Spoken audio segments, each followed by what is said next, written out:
Placée sous la conduite de Pierre Moussa, secrétaire général du PCT, cette réunion du bureau politique, la 14e du genre, est essentiellement consacrée aux deux rendez-vous majeurs, à savoir le 6e congrès ordinaire du parti et l'élection présidentielle de 2026. Occasion pour Pierre Moussa d'inviter ses camarades à militer davantage, suivant le triptyque unité, cohésion, solidarité. Notre rencontre se tient dans un contexte où, à l'horizon, se profile un double rendez-vous décisif pour notre parti, à savoir la tenue prochaine de notre congrès et, dans son sillage, l'élection présidentielle qui déterminera l'avenir de notre pays.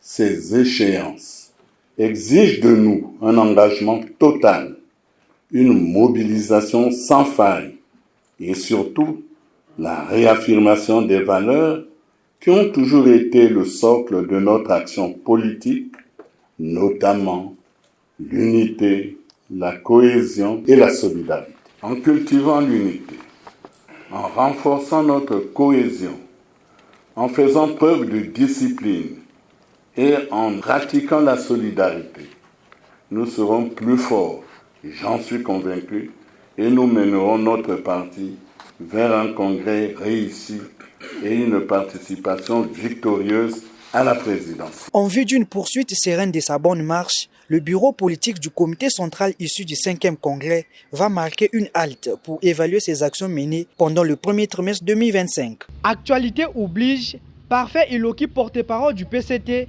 a fustigé les comportements qualifiés de non responsables de certains hommes politiques de l'opposition qui versent dans l'arbitraire. Le PCT constate un activisme assez servile de certains hommes politiques au passé bien connu. Le PCT constate un activisme de certains partis politiques des réseaux sociaux. Le PCT constate l'activisme de certains partis politiques aussi des conférences ou des points de presse. La violence prônée par certains hommes politiques n'a pas de place au niveau du Parti congolais du travail.